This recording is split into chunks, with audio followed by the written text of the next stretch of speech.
ኤፍራታም ወኔዋን ወደ ጎን ትታ ናታንን ለማስፈታት ብላ እጇን ልትሰጥ ወደ ያፌት እያቀናች ነው።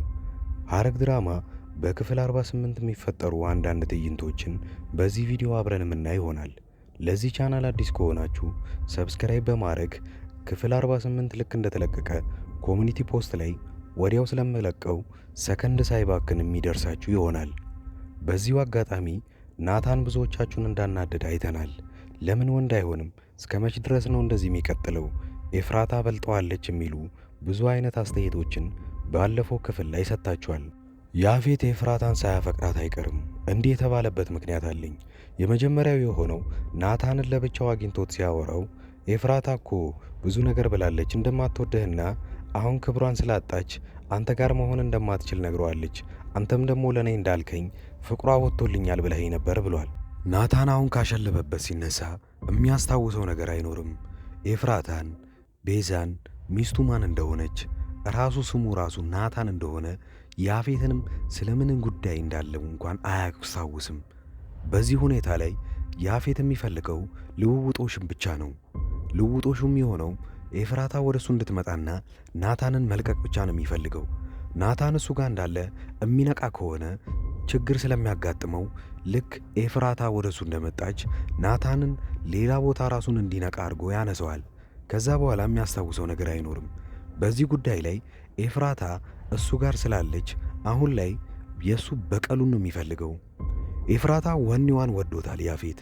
በዚህም ያልኩበት ምክንያት እንደዚህ ሴት ተዳፍራኝ አታቅም፣ በዚህ ሁኔታም እንደዚህ አሳቃኝ አታቅም ብሏል።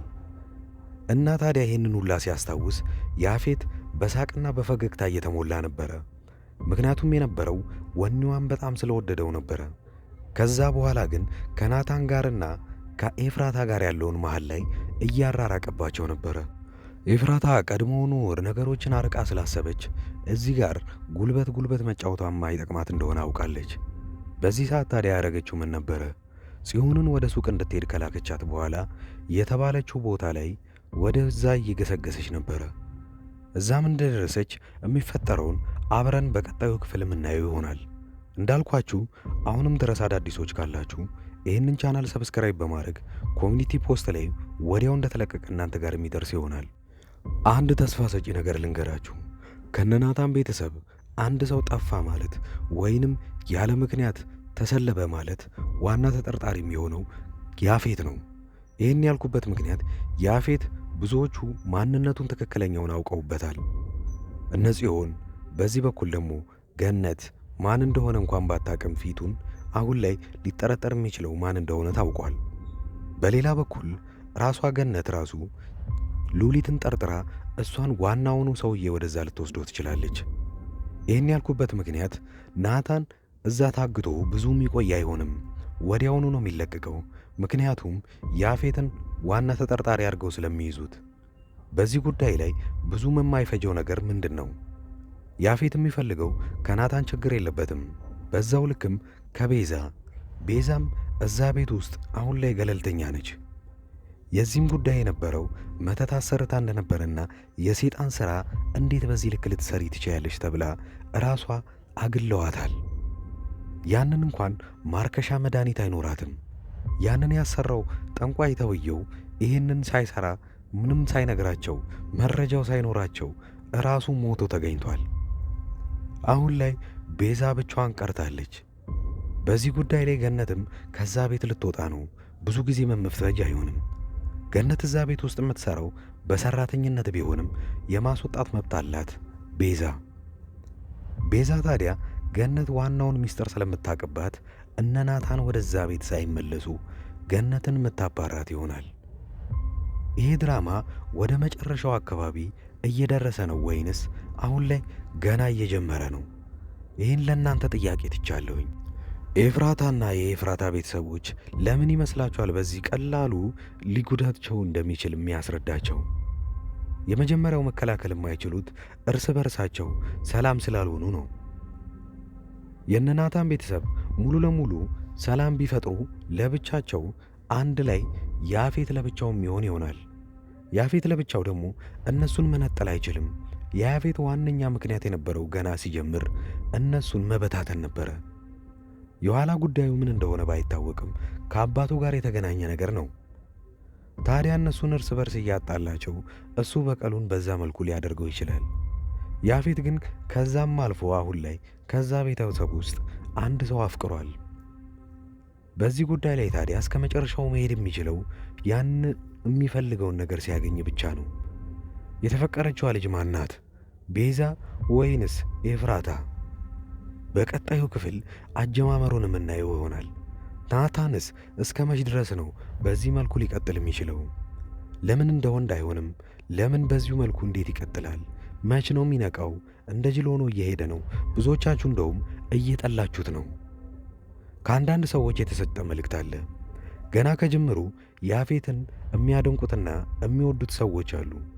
እነዛ ታዲያ እያሰቡ ያሉት ኤፍራታን እንዲወዳትና ምናልባት ኤፍራታ የዚህም ባህሪውን ቀይራ በዚህ እውነት ውስጥ እንዲፋቀሩ ነበረ።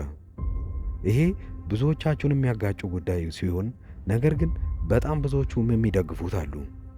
ያለፈው ከ14000 ሰው ውስጥ ቮት ያደረጉ ሰዎች አሉ። ከ4000 ሰው በላይ ያፌትና ኤፍራታ አንድ ላይ እንዲሆኑ ነበረ። ከ10000 ሰው በላይ ግን ናታንና ኤፍራታ አንድ ላይ እንዲሆኑ ነበር የተደረገው።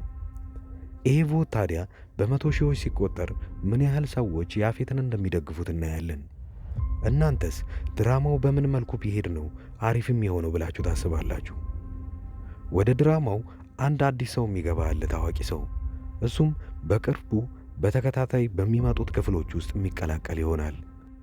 ሌላ ወደ መጨረሻ ሰዓት ያላስታወስነው አንድ ጉዳይ ነበረ፣ ስለ ኤፍራታ። ኤፍራታ ያለችው ምን ነበረ? ከዚህ በኋላ እኔ ናታን ከኔ ጋር ይሆናል ብዬ አይደለም ማስበው። ናታን ሰላም ብቻ እንዲሆን ስለምፈልግ፣ ለሱ ደስታ ስለምጨነቅ ብቻ ነው ማድነው። ስለዚህ ይህንን ነገር ብቻዬን ማድረግ እፈልጋለሁ ብላለች። አሁን እንዳለችው እሷ ከዚህ በኋላ ናታንን የምታፈቅረው ወይንስ አብረውም የሆኑ ይመስላችኋል?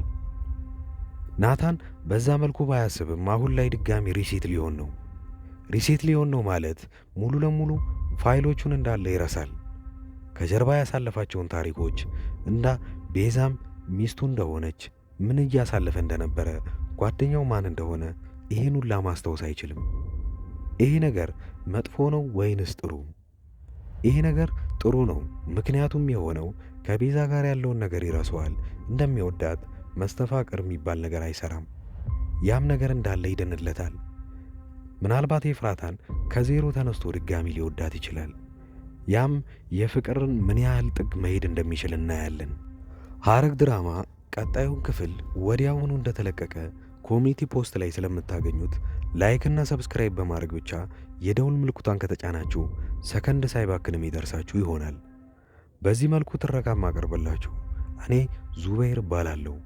አብራችሁኝ ስለቆያችሁ እስከ መጨረሻው ድረስ አብራችሁኝ ስላላችሁ ከልብ እያመሰገንኩኝ በቀጣዩ ክፍል እስክንገናኝ ድረስ መልካም ጊዜ